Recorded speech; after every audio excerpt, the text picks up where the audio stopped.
stand by. The vacuum tubes are warming up. This is a special live broadcast right here on Georgia Radio. It's always great when friends stop by. My new friend, Lacy J. Dalton, is here with us. And I got to tell you, I am a big fan of your stuff. I love it. You remind me of so many different people when I hear you sing, but you are so uniquely yourself. And that is a rare quality to me. What a nice thing to say, Matt. And I feel like I've known you my whole life, and we've only been talking for about 5 minutes before this interview. You're very, very interesting to talk to, and I know you've had an incredible life. Well, I wanted to talk about your new album that's coming out. Before we talk about this, I just have to say that for those of you who don't know anything about Lacy J. Dalton, you got to go do your homework, because we are in the presence of the real deal, and I mean that. A person that knows horses, that knows the West, that knows everything about this great country, and is able to put it into songs. And this is what's so cool. What don't kill you? I like the title. Even you didn't run it through Grammarly or anything like that. It's just that's how it is. You know, I usually don't. In fact, when I'm writing a song, I try not to even use any kind of a rhyming dictionary or anything. I try to say everything exactly the way that I would say it. Although some certain grammatical things drive me crazy. But this one, there have been 1,000 songs written with this almost title. I wrote this song a long time ago, before that was true. I wrote this song probably about 30 years ago. And it's so fit on the CD that I'm making now, or project, whatever you call it, which is called For the Black Sheep. I recorded this song then probably about 15 or 20 years ago, and I just used that recording on this, to save money in the budget. I used the recording that I did a long time ago with my own band in my own studio. And it is, I think the message of the song is, when we have these huge challenges in life, there are two ways to look at them. You can either just, go crazy, which I normally do at first. The IRS is auditing you. But if you ask yourself a better question than why me, if you say, what can I learn from this? What can I learn from this experience? Generally speaking, and I've had some trials in my life. I mean, I've never lost a child, but I did have an early marriage where my son's father had a terrible swimming accident and became quadriplegic. And I found out that I was going to have my son at the same time.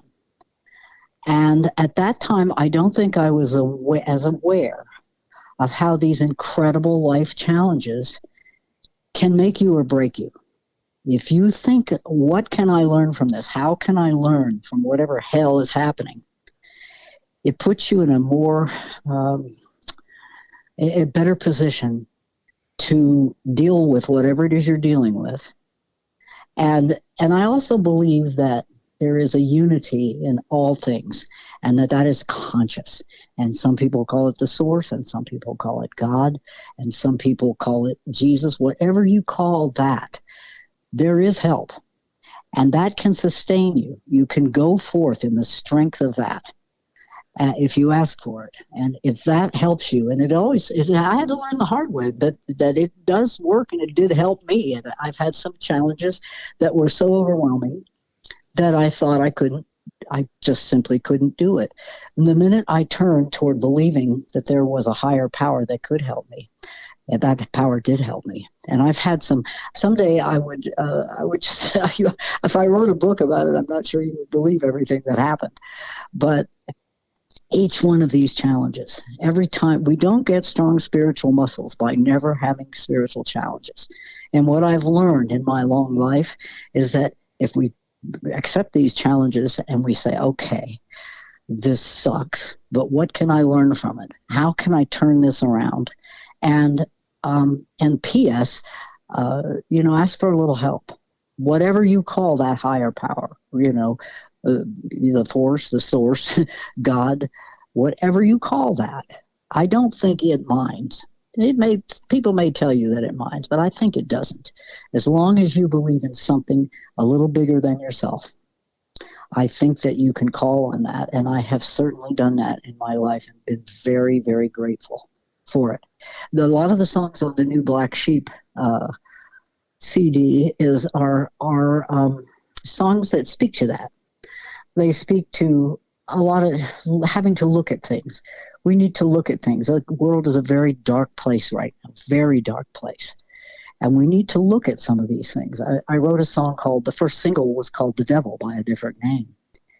And the first verse or the second verse of that song says, call me left wing, call me right. We are split right down the middle in this fight. Divided we fall. That rule don't change. It's just the devil by a different name, boys. The devil by a different name. Mm-hmm. And then there's a verse about religious beliefs that says, call me imam, call me priest. We are brothers separated by belief, but a loveless faith is a ball and chain. It's just the devil by a different name, boys. The devil by a different name.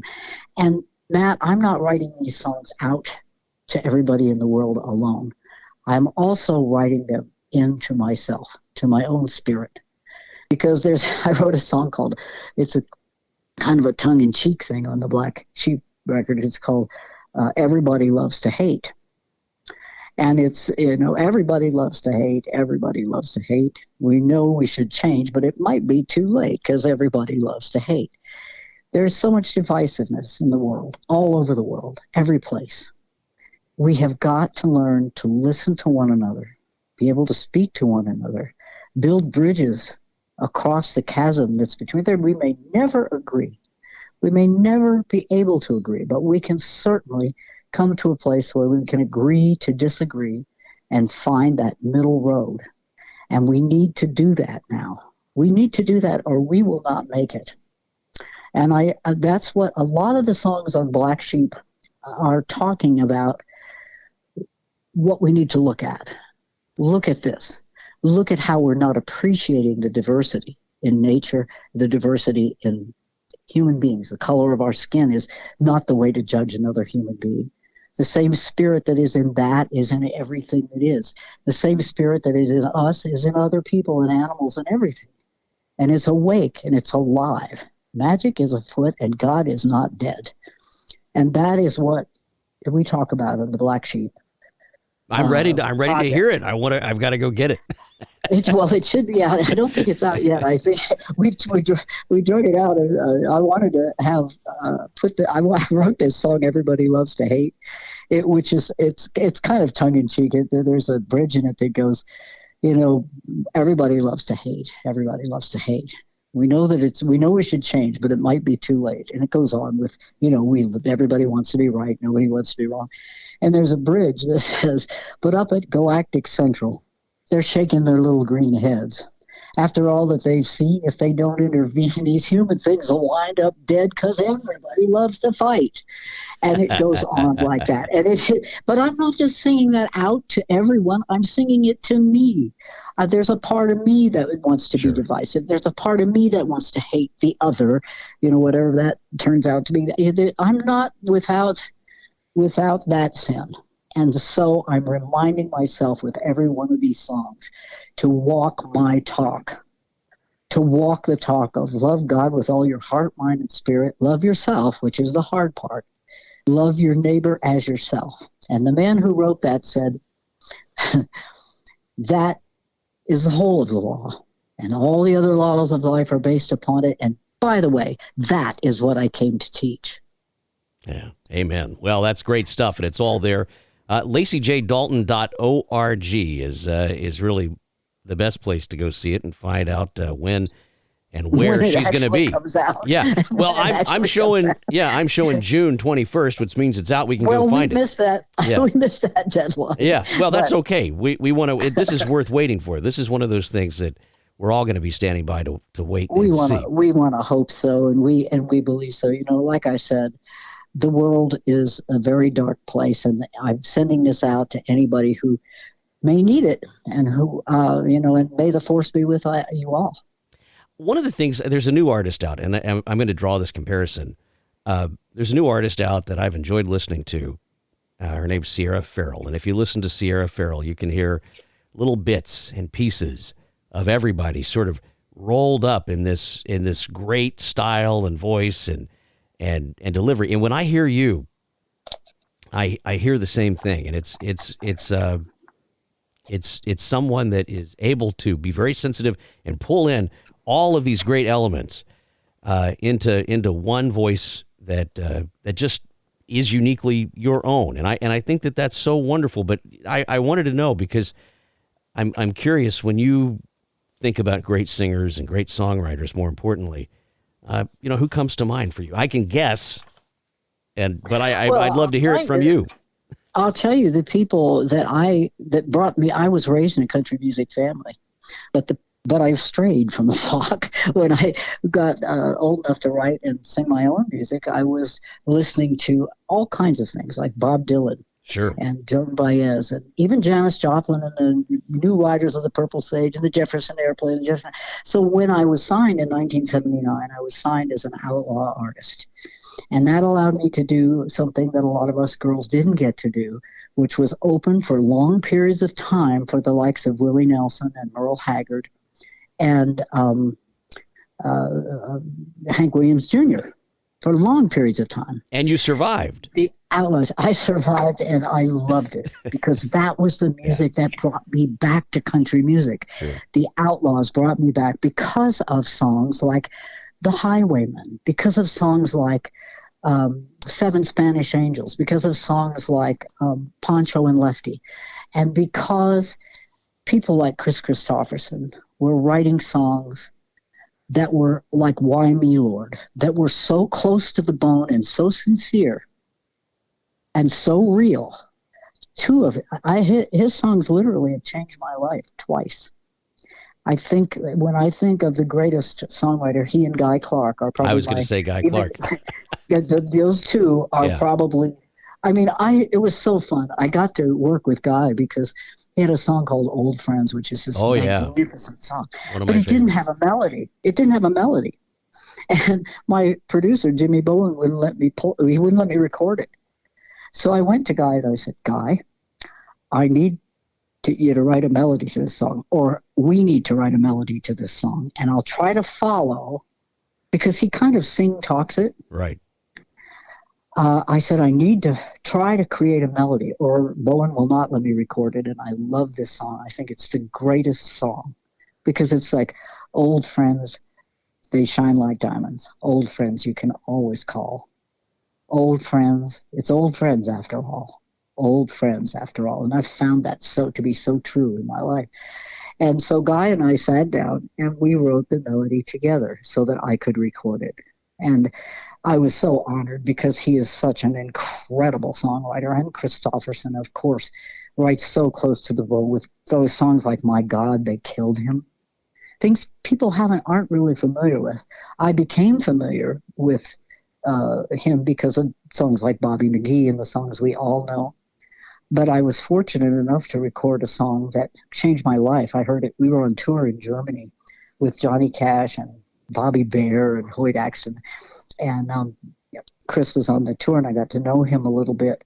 And he was playing in this little dingy bar, in between these big, giant stadium shows that we were doing. We would pick up dates in little tiny bars that maybe only held 200 people. And I heard a song in this little smoky underground bar, I believe it was in Berlin, called The Heart. And it changed my life because I needed an attitude adjustment at that time. And that song absolutely did it for me. And I almost always include it in my shows. And I almost always say that if this song does for anybody in this audience what it did for me, then I will have done my job on this stage or any other stage where I've played it. That's wonderful.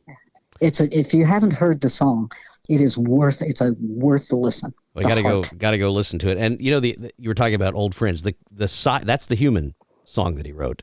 And then the one for the world is Stuff That Works. And I listen to Stuff That Works every time I'm on my 1953 tractor out there mowing, you know what? the grass. I don't know that song. I'm going to have to look that song up right away. Stuff Clark. That Works? Yeah, Guy Clark. Okay. Yeah, Stuff That Works. I hear it all it's all right there. And listen, we're out of time. You got to go run off and talk to other people about how great this stuff is. The dates that are coming up right now, we're looking at July. It looks like Red Dog Saloon in Virginia City, Nevada. You're all over the West from now really until January. And yeah, we just came back. We just came back from California. We did a show in Temecula where I had a mild heat stroke.